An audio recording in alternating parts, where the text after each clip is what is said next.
মাত্র 2টা ডিম আর আলু দিয়ে যে এত সুন্দর আর মজাদার কিছু তৈরি হতে পারে নিজের চোখে না দেখলে বিশ্বাসে হবে না।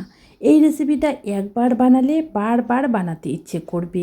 আজ আমি আপনাদের সাথে শেয়ার করব ডিম আর আলু দিয়ে দারুণ সুস্বাদু একটা রেসিপিটা তৈরি করার জন্য এখানে আমি 2টা মিডিয়াম সাইজের আলু নিয়েছি আর নিয়েছি 2টা ডিম। আলুগুলো দেখো আমি খোসা ছাড়িয়ে নিচ্ছি। আলুগুলো আমি আগেই সেদ্ধ করে নিয়েছি। দেখো 2টা আলুরে খোসা ছাড়িয়ে নিয়েছি। এবারে আমি আলুগুলোকে সাইডে রেখে দিলাম আর আমি ওই বোলের মধ্যেই ডিম 2টাকে ভেঙে নেব। আর দেখো আমি ডিম 2টাকে ভেঙে নিয়েছি। এবারে আমি যেই আলুগুলো খোসা ছাড়িয়ে রেখেছি সেই আলুগুলোকে একটা গ্রেটারের সাহায্যে এভাবে গ্রেট করে নেব। তাহলে কিন্তু আলুগুলোর মধ্যে কোনো রকম দানা থাকবে না আর রেসিপিটা কিন্তু সুন্দরভাবে তৈরি হয়ে যাবে। আর দেখো আলু 2টা আমি গ্রেটার দিয়ে গ্রেট করে নিয়েছি। এবারে আমি এখানে দিয়ে দিচ্ছি কিছুটা পরিমাণ পেঁয়াজ কুচি। এখানে 2 টেবিল চামচের মতো পেঁয়াজ কুচি দিয়ে দিলাম। একটা বড় সাইজের কাঁচা লঙ্কা কুচি আর দিয়ে দেব এখানে জিরের গুঁড়ো 1/2 চা চামচ, হলুদ গুঁড়ো দিয়ে দিচ্ছি 1/4 চামচ, পরিমাণ মতো দিয়ে দেব নুন। এখানে আপনারা চাইলে কাঁচা লঙ্কার পরিবর্তে চিলি ফ্লেক্সটাও ইউজ করতে পারেন। এবারে সব কিছু একসাথে একটা কাঁটা চামচের সাহায্যে ভালো করে মিশিয়ে নেব। দেখো ভালো করে মিশিয়ে নিয়ে আমি মিশ্রণটাকে সাইডে রেখে দিলাম। এদিকে একটা কড়াই বসিয়ে দিয়েছি, দিয়ে দিলাম 2 টেবিল চামচের মতো সরিষার তেল। তেলটাকে ভালো করে গরম করে নিয়েছি। এবার এখানে ফোড়নে দিয়ে দিচ্ছি দারুচিনি 1 টুকরো আর 1/2 চা চামচ গোটা জিরে। দেখো নেড়ে চেড়ে নিচ্ছি, সুন্দর একটা ফ্লেভার বের হয়ে গেছে। এবারে আমি এখানে দিয়ে দিচ্ছি মিডিয়াম সাইজের 2টা পেঁয়াজ কুচি। পেঁয়াজটাকে নেড়ে চেড়ে হালকা গোল্ডেন কালার করে ভেজে নেব। দেখো পেঁয়াজটা কিন্তু হালকা গোল্ডেন কালার চলে এসেছে। এবারে আমি এখানে দিয়ে দিচ্ছি 1 টেবিল চামচ আদা আর রসুন বাটা। আদা আর রসুনটা দিয়ে 1 থেকে 2 মিনিটের মতো ভেজে নেব। আদা আর রসুনের কাঁচা গন্ধটা যতক্ষণ না চলে যাচ্ছে। দেখো আদা আর রসুনটাকে 1 থেকে 2 মিনিটের মতো ভেজে নিয়েছি। আদা আর রসুনের কাঁচা গন্ধটাও চলে গেছে। এবারে আমি এখানে দিয়ে দিচ্ছি মিডিয়াম সাইজের একটা টমেটো কুচি।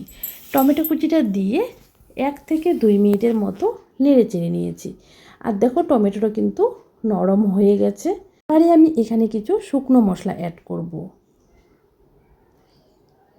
প্রথমেই এখানে আমি দিয়ে দিচ্ছি 1/2 চা চামচ জিরের গুঁড়ো,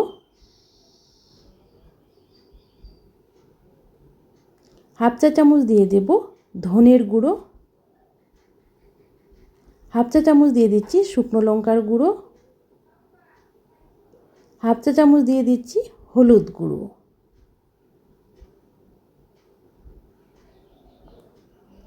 আর আর দিয়ে দেবো এখানে আমি 1/2 চা চামচ চিনি। তাহলে কিন্তু টক ঝাল মিষ্টির একটা ব্যালেন্স আসবে। এই চিনিটা চাইলে আপনারা স্কিপ করতে পারেন। এবারে মশলাটাকে দিয়ে এবারে সব কিছু ভালো করে কষিয়ে নেব। এখানে পরিমাণ মতো নুনটাও আমি অ্যাড করে নিলাম, তাহলে কিন্তু মশলাটা সুন্দরভাবে কষানো হয়ে যাবে। নুনটা দিয়ে আবারও নেড়ে চেড়ে নিয়ে মশলাটাকে আমি 3 থেকে 4 মিনিটের মতো কষিয়ে নেব। মশলাটাকে আমি 3 থেকে 4 মিনিটের মতো কষিয়ে নিয়েছি। এবার সামান্য একটু পানি দিয়ে দিলাম, নইলে কিন্তু মশলাটা পুড়ে যাবে। পানিটা দিয়ে নেড়ে চেড়ে নেব। নেড়ে চেড়ে নিয়ে ঢাকা দিয়ে দেব, দিয়ে মশলাটাকে হতে দেব।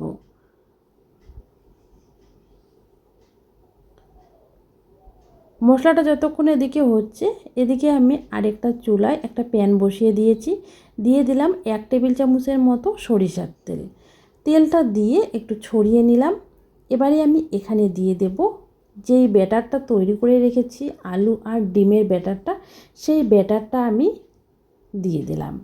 সম্পূর্ণ ব্যাটারটাই কিন্তু দিয়ে দেব।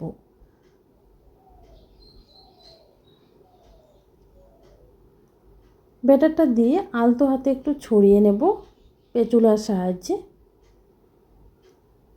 সুন্দরভাবে কিন্তু আলতো হাতে ছড়িয়ে নিয়েছি। এবারে ঢাকা দিয়ে লো টু মিডিয়াম আঁচে 2 থেকে 3 মিনিটের জন্য হতে দেব। 2 থেকে 3 মিনিট পরে দেখো ফিরে আসলাম, ঢাকাটাও তুলে নিলাম। আর দেখো উপর থেকে কিছুটা ড্রাই হয়ে এসেছে। আর আমি চেক করে নিলাম ওই পাশটাও কিন্তু সুন্দর একটা কালার চলে এসেছে। এবারে একটা থালার সাহায্যে এভাবে উল্টিয়ে নেব। এই কাজটা কিন্তু খুব সহজে আপনারা করে নিতে পারবেন। দেখো এবারে এই পাশটা হওয়ার জন্য দিয়ে দিলাম। এখানে কিন্তু আর কোনো রকম তেল আমি অ্যাড করব না, ওই তেলেই কিন্তু ভেজে নেব। ভেতরের দিকটাও কিন্তু সুন্দর একটা কালার চলে এসেছে। আমি চেক করে নিলাম, এবারে তুলে নিলাম একটা থালার মধ্যে। 2 থেকে 3 মিনিটের জন্য ঠান্ডা করে নিয়ে একটা ছুরির সাহায্যে কেটে নিচ্ছি। দেখো এভাবে কিন্তু সুন্দরভাবে কিন্তু আমি কেটে নিচ্ছি। আমার এই রেসিপিটা আপনাদের দেখে যদি একটুও ভালো লেগে থাকে প্লিজ একটা লাইক দিয়ে কমেন্ট করে জানাবেন। আর প্রতিদিন নতুন নতুন রেসিপি পেতে চ্যানেলটাকে সাবস্ক্রাইব করে নেবেন। পাশে থাকা বেল আইকনটাও ক্লিক করে নেবেন নতুন রেসিপির আপডেট সবার আগে পাওয়ার জন্য। আর ফেসবুক থেকে দেখলে পেজটাকে ফলো করে নেবেন। দেখো আমি ডিমটাকে এভাবে ছোটো ছোটো টুকরো করে কেটে নিলাম। আপনারা চাইলে আরেকটু বড় করেও কিন্তু কেটে নিতে পারেন, আপনাদের পছন্দ মতো সাইজে কিন্তু কেটে নিতে পারেন। আর দেখো ডিমের টুকরোগুলো কতটা ফুলছে আর নরম তুলতুলেও কিন্তু হয়েছে। এবারে এগুলোকে আমি সাইডে রেখে দিচ্ছি। এগুলোকে সাইডে রেখে যে মশলাটাকে আমি ঢাকা দিয়ে হতে দিয়েছি, দেখো এই মশলাটা থেকে সুন্দর তেল ছেড়ে দিয়েছে। এবারে আমি মশলাটাকে আরও 1 থেকে 1.5 মিনিটের মতো কষিয়ে নেব। দেখো মশলাটাকে 1 থেকে 1.5 মিনিটের মতো কষিয়ে নিয়েছি। এবারে আমি মশলার মধ্যে কিছুটা পানি দিয়ে দেব। এখানে আমি 2 গ্লাসের মতো পানি অ্যাড করব। আপনারা চাইলে পানির পরিমাণটা কমিয়ে বা বাড়িয়ে নিতে পারেন। আমি একটু ঝোল ঝোল করে রান্না করব, সেই জন্য কিন্তু 1.5 গ্লাস পানি এখানে অ্যাড করলাম। পানিটা দিয়ে একটু নেড়ে চেড়ে নিয়ে অপেক্ষা করব যতক্ষণ না ফুটে উঠছে।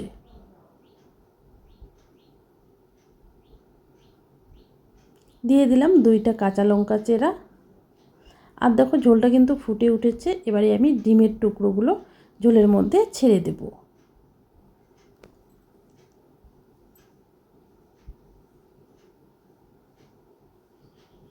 সম্পূর্ণ টুকরোগুলো আমি ঝোলের মধ্যে ছেড়ে দিয়েছি। এবারে নেড়ে চেড়ে নিচ্ছি। নেড়ে চেড়ে নিয়ে আমি 2 থেকে 3 মিনিটের মতো ফুটিয়ে নেব। এতে কিন্তু সুন্দরভাবে ঝোলটা কিন্তু ডিমের মধ্যে ঢুকে যাবে আর ডিমটা আরও নরম তুলতুলে হবে। আর দেখো ডিমের টুকরোগুলো কিন্তু অনেকটাই ফুলে গেছে। দেখো আমার রান্নাটা কিন্তু হয়ে গেছে। এবারে আমি ঢাকা দিয়ে 5 মিনিটের জন্য রেস্টে রেখে দেব চুলা বন্ধ করে। আর দেখো আমি পরিবেশন করে নিয়েছি।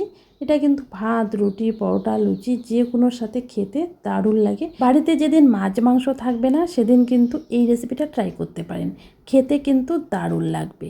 মাছ মাংস ছেড়ে আপনারা শুধু এই রেসিপিটাই কিন্তু বারবার তৈরি করতে বলবে। রেসিপিটা সম্পূর্ণ দেখার জন্য অসংখ্য